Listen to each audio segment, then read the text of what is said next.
Preseason has started. We've got thoughts on the Celtics, on the Nuggets, the Clippers, the Warriors, Bronny James, hashtag Bronny, and more.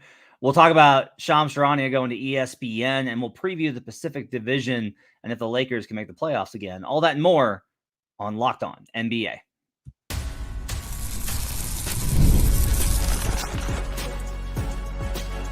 You are Locked On NBA, your daily NBA podcast. Part of the Locked On Podcast Network, your team every day.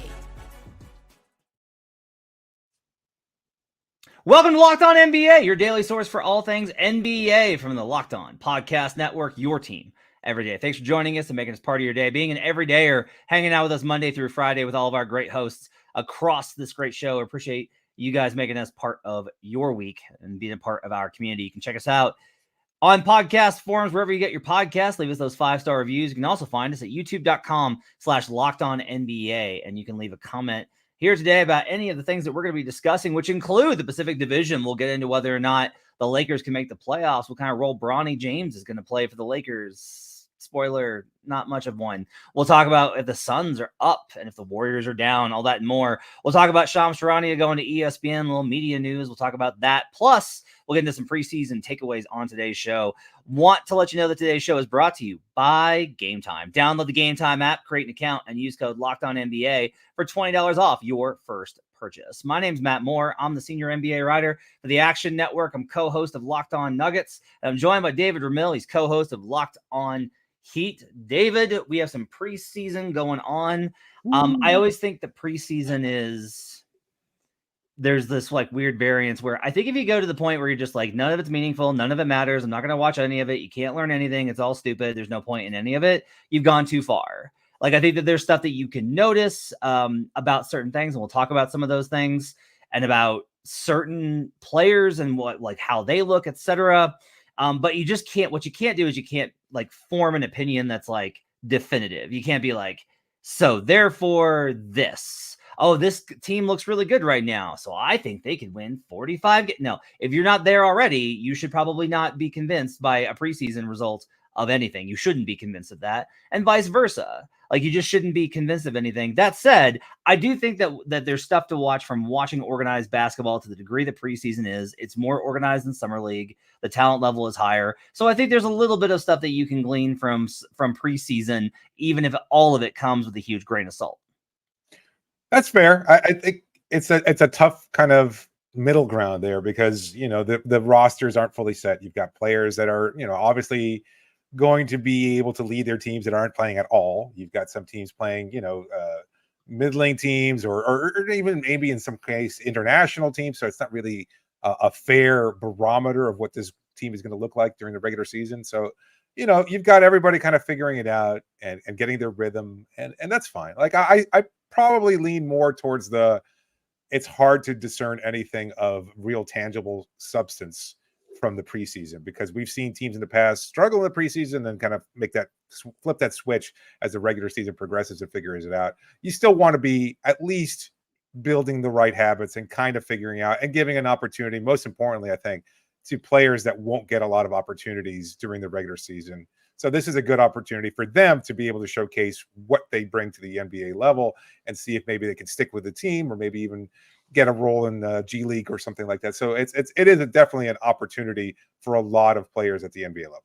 Well, I think one of the challenges is that, you know, it's like, well, this doesn't really have any correlation in the regular season. And my question is, like, which regular season do you mean? Because the season is so long, we have basically 4 of them. Like, we have 4 stretches that are not like the others. And so one of the things that I think is interesting is, so the players that are ahead in the rotation, and I'll take a Denver example just because this one's very easy. Like, Hunter Tyson, a second rounder, is ahead of Zeke Naji, who is the Denver Nuggets' 5th highest paid player, right? Like, that's a meaningful outcome that Hunter Tyson is ahead of Zeke Naji in the rotation, even if it's like, well, we want to give Hunter a look in preseason. Okay, but you also clearly did not feel like you needed to give Zeke Naji a look in preseason because he's playing very sparse minutes and looks terrible when he does. Like, that, even if you want to say that the Hunter Tyson thing is irrelevant, you know, it's not irrelevant, the Zeke Naji part of that. Like you do kind of get a sense for that. But part of this also is you'll see things in preseason. If you pay attention as a fan, you'll be like, oh, that was a nice move. Like, oh, he had like a really good stretch there. Oh, you know who I liked from that game, even though he's not going to play? And then mid-season comes and it's like, well, half of the guards are injured and another one got dealt. And so now this guy that I saw in preseason is going to play. And like that will inform your perception of him. Now he may not play as well, right? Because it's not preseason. The NBA regular season is different. Right. Sometimes it can be about the same level of competition, depending on where the teams are at in their various rest and travel schedules. But in general, I do think there's stuff to kind of notice there. I will say there's also team level stuff that I notice, and here's one. So because I'm a sicko, I did a lot of Pistons film this summer. Like I watched clips of the Pistons offense, just like over and over again with my eyes taped open to watch the horror. And like one thing that you notice pretty evidently is that there was no structure last year. Like so much of it was just like, hey, Cade Cunningham or Jaden Ivey, try and beat the guy off the dribble. Usually the team's best defender. Right. Didn't go well. I don't know if you know this, David, but the Pistons were not good last year. And so when I'm watching them in preseason and I notice like, oh, like all 5 guys touched the ball and they created an open corner 3. Oh, like they have like a little bit more of court reversal based into their offense out of the pick and roll with Cade. Oh, Cade actually made a layup for like once in his life. Like these little things are, but it's less about Cade making the layup and it's more about the bad teams in the NBA will look like there is no purpose to what they're doing because a minimal level of defense breaks all of it down because they're not disciplined and they're not talented. And then conversely, teams that look like they have an intention of what they want to do, I think are in a much better position to handle the regular season. And that's kind of what determines the bottom rung versus those teams that are in a position to, at least if things go right, might make a jump. And so look, I was high on the Pistons coming into this season. We talked about them in our division preview, but I am even higher on them now because it looks like some of JB Bickerstaff's coaching has kind of gotten through. I liked what I saw from the Pistons from an organizational standpoint. They got killed in the first quarter by the Bucks. You know why? Milwaukee's a lot better than them, but at least the process was better for Detroit. Yeah. Okay. Let me just say how much of that though, of Detroit's ability to come back and make a game of it, was that due to Milwaukee not playing their regular starters and regular players for extended minutes? Most of it, right? So like if Detroit plays regular rotation and Milwaukee plays regular rotation, probably a blowout. Then it's probably a blowout. But you still saw enough from Bickerstaff and this young team to think that they're at least organized. What does that translate into in terms of their organizational level? Is that a 30-win team? Yeah. So I think like a good idea to think of it is if you want to actually have a great record in the NBA, these are the games you need to win. You need to win your home games, your division games, and your games versus teams under 500. Because if you beat teams that are, in theory, as good or worse than you, then you're going to be in a really good spot. And that's why like everyone like these marquee matchups don't mean much for building your resume. But if the Pistons go from one of the worst teams in the league overall, where everyone's worse than them, but it's like, no. Like they beat the Wizards of the world. They don't lose to those teams. They don't lose to, I think Charlotte's got the capacity to be as good as them. But if they beat those types of teams, and being organized will get you pretty far. Because I'll tell you, like watching the Wizards, I had got the opposite impression where they were exactly what I thought they were going to be, which is, oh yeah, this team's going to win in the teens. Like I can't see this team winning more than 20 games based off their level of organization. Like preparation does go a long way in the NBA. It's why we do see certain teams with less talent outperform expectations. And like the Pistons or the Bucks rather have a high level of both. Like they're all pros that know how to run organized offense. Now, like Portis was somehow like a minus 15 in 7 minutes, which is again a little concerning. But overall, though, it's preseason.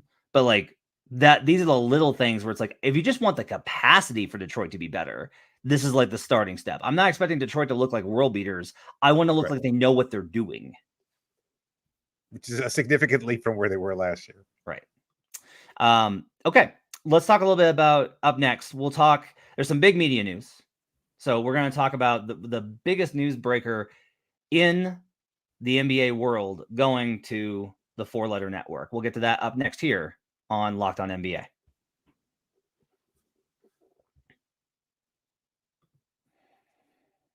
Hey, NFL fans, you can start the season with a big return on FanDuel, America's #1 sports book. I had a pretty good day betting on Sunday in the NFL. I caught some rough beats.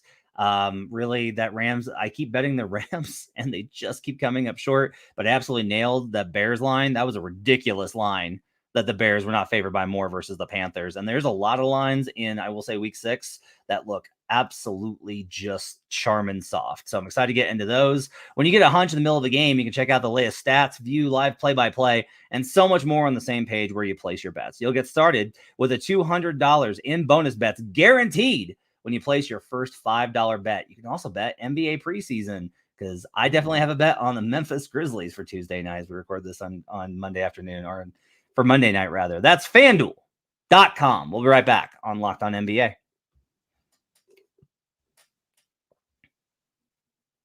Back here on Locked On NBA, and on this show, we tend to talk about the games and the trades and all of the issues surrounding the players and all that. But the media is a very big way, a big part of the NBA ecosystem. And a very big move happened on Monday as it was reported and confirmed that Shams Charania is joining ESPN after Adrian Wojnarowski, the future Hall of Famer, retired to go join St. Bonaventure as head of that program, his beloved Bonnies. And the network decided to part ways with what is considered to be the best sports writer in America in Zach Lowe. They add Charania, a long time, actually a former protege of Wojnarowski's at Yahoo, who has risen quickly up the ranks to become the premier newsbreaker in the league. Obviously, the Woj versus Shams wars are infamous for their battles over competing information. David, what was your reaction to the move? Indifferent. Great stuff, David. No, it's a sad state, because I think one of the things that gets overlooked when talking about sports is the deeper cut, the nuances of the game themselves, and just the humanity of it all. I think that's something that you and I try to target when we talk on our weekly show here, and I think it's something that we try to bring into our conversations, our own respective podcasts. And I think Shams kind of represents the exact opposite of that. It's become, just even the course of my covering the league, which is not nearly as long as yours, but it's become this weird obsession with the transactional nature of the NBA. And I'll admit that there have been moments where I've been guilty of it at the start of free agency or on the trade deadline and things of that sort. You kind of have to, especially when you're covering the sport. But there's kind of a thrill in it, right? And it's like, oh, refresh your phone, refresh your feed, whatever, and see whether the latest movies come in, whether or not Woj or Shams is tweeting about it and kind of, being up to date. But it's just changed the way we appreciate the sport, because now you have fan bases that are obsessed with moves just for the sake of moves being made. And this idea that transactions have to take place and following these different transactions as closely as possible and trying to read the tea leaves where there are no signs or anything like that. And to be basically puppets of agents and teams and being utilized to create leverage and things of that sort, just so that you can get a 130 character tweet off about where somebody is thinking of signing as a free agent, and then to ignore the quality writing and coverage of the sport that Zach Lowe has brought to the NBA for years. And so I look at that and see this sharp contrast of where the league is heading and where coverage of the league is going. And to me, it's just indifferent, and then maybe even a sad moment, because, again, to be willing to back up that Brinks truck to pay Shams and to have him and his journalistic integrity and what he brings to the table on ESPN versus what Zach Lowe provided for so many years. It's just, to me, it's pretty depressing. And I've mentioned this story on Locked On Heat before, and I'll mention it now. I think one of the saddest things I've ever seen in NBA media was at a All-Star game. I believe it was in Charlotte that year. And I was at the Basketball Without Borders game. And that's a big deal where everybody wants to go see that next year player. And you have agents there, and you've got a lot of, the people behind the scenes are working there. And I was going down one stairwell. I had just gotten there. My Uber dropped me off. I'm trying to get to the court. Couldn't figure my way around campus.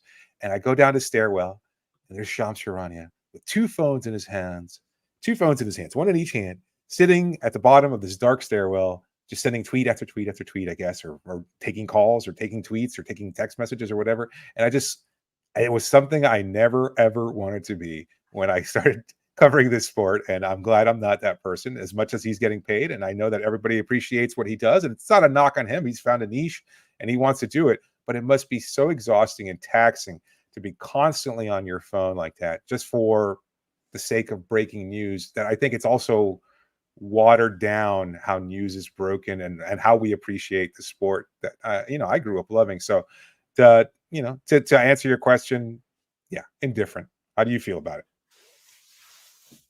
So Shams is the best newsbreaker in the business, and ESPN pays for the best because they're supposed to. It does feel very much. A friend commented to me on this after Lowe was let go, and Zach and I'm not worried about Zach. Zach and I are friendly acquaintances. I know that Zach Lowe he's gonna get, whenever he decides to take another gig, that he's gonna get paid great and have a very good life and have a good work-life balance. And he's got a good perspective on everything. With Shams, he's the best newsbreaker in the business. I consistently do not understand the overwhelming value of having something before a press release, beating something by a matter of hours or days. I do think there's value in being the person to be like, hey, this team is trading for this person, but it's going to come out. And not to go back in my day here, but even Woj, it used to be Adrian would report the news with a full article that was here was the thinking and why. Here's why this move happened and how it happened. And that's journalism. Just saying X is happening is just copy and pasting something that you've been told from a various party involved. And there's a very big difference there. And honestly, my thing is not about Lowe. It's about the other guys at ESPN, because those people are very good at their jobs. Ramona Shelburne, one of the best things that she does at ESPN, and they have very few of these, is Ramona will go back and tell you how the big story happened. That's where you find out key details. That's where you find out the direction of a franchise. That's where you find out the key players that were actually in the room making that decision, whether it was ownership, GM, was a coach involved or not, who was involved in that conversation. That does not happen with pure news breaking, in part because it's a transactional game and you don't want to out anything and you're just worried about the next piece of information. I think Tim McMahon's excellent at his reporting. Tim asks tough questions. That's a lost skill. Tim McMahon will actually be he ask the question that everyone wants to know about. Hey, John Morant, where are you at in terms of everything that you've gone through in this process? And he gets to know these teams and their identities as a professional and not just cozying up to them. That's also important. I think Tim Bontemps, equally great stuff. I think he's got good analysis on everything and is well sourced. Brian Windhorst, they have Chris Herring. Young Masuk, ESPN has good people, and always they kind of have to fall under the newsbreaker, and I'm not sure that's the best way to go about it. But look, ESPN's no longer a journalism brand, and that's just kind of the reality of it. And I was talking to another colleague that's worked in the industry a long time today, and he was like, you can't pair Zach Lowe with Stephen A. Smith. It doesn't work. But what you can do is you can have Shams Charania come on and talk for 2 minutes about what he's hearing, and then the rest of the panel discusses it. And that is what they want. And that's just where they're at. And hey, I don't begrudge anybody for making a living. And Shams makes a very good one. I don't begrudge anybody making a living as long as you're not harming anybody else. And if you want other options, guess what? You got podcasts like this one that you can listen to. So, all right, up next, we'll continue our dive into the division previews. We're going to do the Pacific Division. We'll talk about if the Lakers can make the playoffs again, what role Bronny James is going to have. Are the Suns up? Are the Warriors down? What about the Clippers? We'll talk about all that and more up next here on Locked On NBA.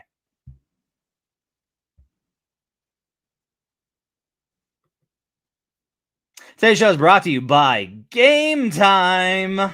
Game Time's got a new feature called Game Time Picks that makes getting tickets for your favorite live events even easier. It filters out the fluff to show you only incredible deals on great seats, so you don't have to waste time searching through thousands of tickets. I do like going to that and just kind of hitting on the comedy tab, and you can just kind of filter by comedy and look at all the different shows that are coming up in your area. It's pretty awesome. They've got a panoramic view from your seat, so you make sure that you know what you're getting. Their purchase is covered with the most flexible customer service policy in the ticketing industry. You can trust Game Time. Take the guesswork out of buying tickets with Game Time. Download the Game Time app, create an account, and use code LOCKEDONNBA for $20 off your first purchase. Terms apply. Again, create an account and redeem code LOCKEDONNBA, LOCKEDONNBA for $20 off. Download Game Time today. What time is it, David? It's game time. We'll be right back, Be right back. on Locked On NBA.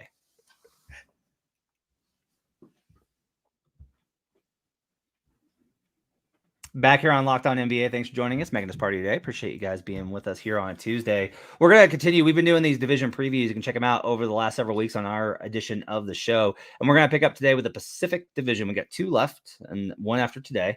And we'll do the Pacific Division, which, you know, I think last year and the year before that, this was considered a power division when it was like, man, you got the Clippers with Kawhi and PG and Harden, and you got the Lakers with LeBron and AD, who made the conference finals 2 years ago. And you got the Suns with KD and Booker, and all these types of teams. And now I'm kind of like, there's potential. I think one of these teams is going to be really, really good.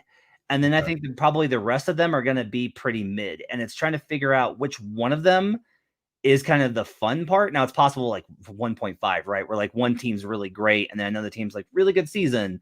But it's not really possible for them to all live up to expectations. That's like the most interesting part of this is there's high expectations, I think, for all of these teams, David. So I'll ask you, which team do you think is going to exceed it? Who's going to wind up winning the division? This is a really tough question. I think that's a really good way of framing it. It just mathematically, it's not possible because I look at these teams and yeah, they all have weaknesses, some pretty glaring, but they all have the potential to be a pretty decent team. I even as you say this, I'm not sure exactly which team might be the best. I have my preference, and I think the team that I will likely win a division is the Phoenix Suns, but I was bullish on them last year, and that wound up being not a great decision on my part. I think they're better this year than they were last year. I think they'll continue to be better with Mike Budenholzer. I was a believer in Bud when he was coaching the Bucks, and I think he got a raw deal there. And I think Frank Vogel got a raw deal too, but that's a whole other story. I think the Suns probably have the most talent, have the best coaching or really good coaching anyway, and I think they have the potential to be, well, I'd say, maybe a low 50s win team, but still be able to win the division. What about you?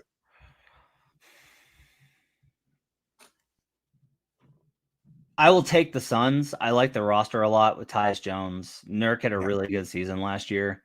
Yeah. The only reason I'm not like gung-ho all in on Phoenix is I worry a lot about this simple question is, will the players adapt to the coach? If everyone there is like, hey, this is the game plan, we're going to execute it, then this works because then you shoot more threes. Like Bud's great about building a system that's built off of pick and roll, generating open 3-point looks in volume. And the Suns' biggest problem is they have great shooters who shoot inefficient shots. And that's a real problem in the NBA. Kevin Durant shoots 51% from mid-range, and he can do that. Like, KD can shoot any shot he wants. Everybody else needs to take more threes. Period. End dot. No question. Beal, Booker, they need to get more shots for Grayson Allen. Tyus Jones is going to have to shoot. Like, everybody's got to shoot more threes, because if you maximize that, then you give yourself a real chance, because when it gets into that, will give you at least a chance to be close. And then you do have tough shot makers in Book and KD, but you have to at least prioritize that. And that to me is like a very big question mark here. Are they going to listen? Are they going to adapt? Are they going to, embrace this? Because the Hawks did, and they had a great season with Mike Budenholzer and made the playoffs several years and made a conference finals. The Bucks did, and they won a title and made several playoff runs. You have to buy in. And that's my only question is I don't know the identity of this team and the culture, if it's built to buy into a coach, because this is a very player-driven, super team built squad. And so that's my only question, I think, with Phoenix. Okay, so that's who we think is going to be the best. And I think there's some other teams that might get there. Yep. This one's really tough. Who's going to finish last in this division? Because even though I'm like, I don't know that any of these teams is absolutely awesome, or a lot of them are, it's also hard to pick one that's absolutely terrible. Right.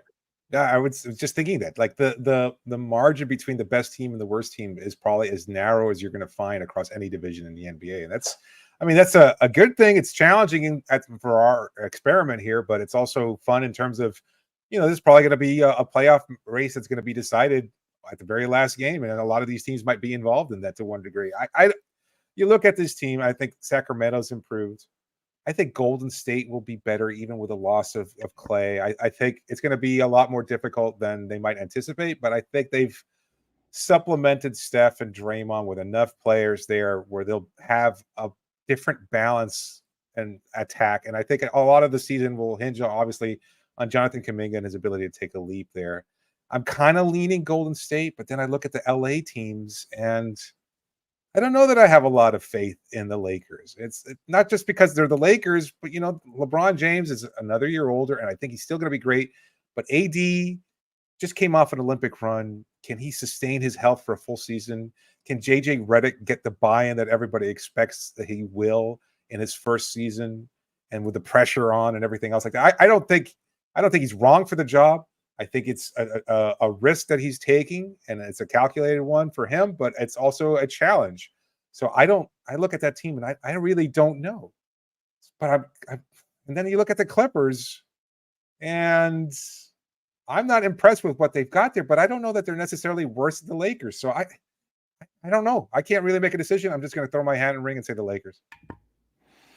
So I have a hard time with LA because, I do like a projection for betting purposes, and like my numbers keep spitting out like, no, yeah, the Lakers should win like 49 games, and I'm like, are you sure? Because they haven't gotten out of the play-in tournament, and everybody was healthy last year.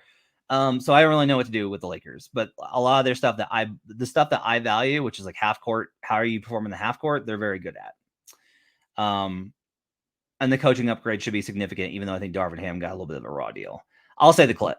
And look, Kawhi is not playing in preseason, and they're like hopeful that he plays to start the season. And my biggest thing is just your leadership right now is Harden and Kawhi, and I don't believe in that structure.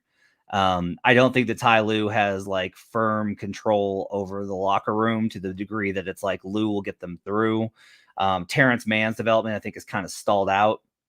They don't have a lot in terms of the depth that you would want to see. I think they added some pretty good guys like Derrick Jones Jr. and some other guys, but I just see a very easy world where it's 40 to 43 wins, and that's just not good enough in this division for you to get out of the basement. So I will say the Clippers, which is the odds-on favorite for that. I do think there's a really high capacity for the Warriors for things to go sideways. Everyone's kind of, when Draymond and Steph played, they were a 53-win pace team. It's just hard to get those guys not only to play the full season, but to play at the same time as each other, where it's, you'd honestly rather have Steph and Draymond for the same 60 games and they both miss 22 than you would for each of them to play and cover for the other, because it doesn't work. Like the games where Steph plays and Draymond doesn't now, the defense falls apart. And the games where Draymond plays and Steph doesn't, predictably, the offense falls apart. There's a couple of signs that Steph's impact started to drop off at the end of last season that might have been a blip, but it's enough for me to be like, okay, I'm a little worried with him getting up there in age. Not that he's going to be bad, just that he won't be able to hold them up, because that's been a lot of the last couple of years is, well, okay, sure, the roster's not great and the team's not great and everyone's going downhill, but Steph's still amazing. And when Steph's on the floor, they're great. If that doesn't happen anymore, your floor drops out. And that's the concern, I think. But I'll go ahead and I'll say the Clippers. Who would you take for the pesky team in this division? Can you consider the Kings pesky? Yeah. Because I think they will be. I think they're right in that window there. I like the addition of DeMar. I think he's going to shore up some things. I don't think he's going to answer all of their problems, but I think he's a nice fit. I think he's a nice culture fit. It's going to be great to have that veteran leadership or the veteran experience more than anything else, maybe. And I think he's going to have his moments. And with the Sabonis and Fox playing at such a high level, I think it's a much more well-rounded team than even last year's group was. And I think they'll be surprisingly good. I don't know how to quantify that given the strength of this division overall, but I think that they'll be a team that people would probably not want to face. I like the Kings vibes a lot. Now, Yeah. Jovan Bua had a piece on the Lakers that was saying like this is the best training camp he's ever been around in terms of vibes. But Oh, I like the boy. Kings vibes a lot. I just think that there's good energy there. It does seem like this is a load up season with DeRozan of like we're going for it. I don't know if they have enough. The defense is going to be the question mark, and like you don't get better defensively with DeRozan. Like DeRozan and Sabonis is a big yikes in terms of defense. That's two positions that you're like, I don't know about this. But I think Fox and Keegan Murray are really good. I think they have shooting. I think they have rebounding. I think they have passing. If they can find a balanced style, I think that they can really get back and kind of make a push here. So I'm with you on the Kings being pesky. Again, I will say LeBron's still so good. Like he's still so good. And Anthony Davis obviously is a monster on the defensive end, and he bodies favorable matchups like nobody else in the league. When LeBron and Rui Hachimura and Davis play together, they won at something like a 50-win pace, which I think is kind of notable that it took a while to get Rui healthy and then get Rui into the right rotation with Ham. But when they just went to that, it was better. Now, I still have a lot of worries about D'Angelo Russell and Austin Reeves. But the big question, David, for this division, obviously, is how many points will Bronny James score in the 2024-25 season? It's sad. We've been criticized by it when we've mentioned it before, but it's part of the coverage, and it's going to continue to be part of the coverage. And I like that in the first broadcast, the Lakers broadcast crew mentioned, the G League is a very real possibility for Bronny, and he's going to need it, and he's going to be spending a lot of time there. And it's like, yeah, it's pretty evident that he is. It's already so difficult for the moment where he shared the court with his dad is a special one, a historic one, obviously. But just if you don't appreciate that, I don't even know why you're watching basketball. But aside from that, it's also just become such a damn spectacle, and the kid can never get under this microscope and the spotlight that he's been part of his whole life. But now it's something else, and it's taken on this whole other level. It's just, to me, it's uncomfortable to watch, even because the coverage of it is so difficult, and it's just I don't want him to fail, but I think the reality is that he is not going to succeed. Yeah. He's young, but he hasn't proven to be very good. And as much as I want to see this story have a happy ending, it just doesn't seem realistic. But we've all set him up on this pedestal of, oh, he's LeBron's son and he's got him on a team now. But it's like, yeah, but that doesn't necessarily guarantee you anything. And so it's going to end badly, I think, unfortunately. I hope I'm wrong. I 100% hope that I'm wrong and that it ends positively. And there is that Hollywood happy ending. After all, it's Los Angeles, so why not? But damn, it doesn't seem like that's likely. All right, that's going to do it for Locked On NBA. Thanks for joining us. Appreciate you guys being with us here on a Tuesday. Make sure to like, review, and subscribe. Give us a subscribe and a like over at youtube.com/LockedOnNBA. Share the show with friends if you liked it. Let us know what you think in the comments. And on Twitter, I'm at HP Basketball. He's at DRamil13. We'll see you guys again next week. You can catch the show all week long here with all of our great hosts here on Locked On NBA. We'll see you guys again next time.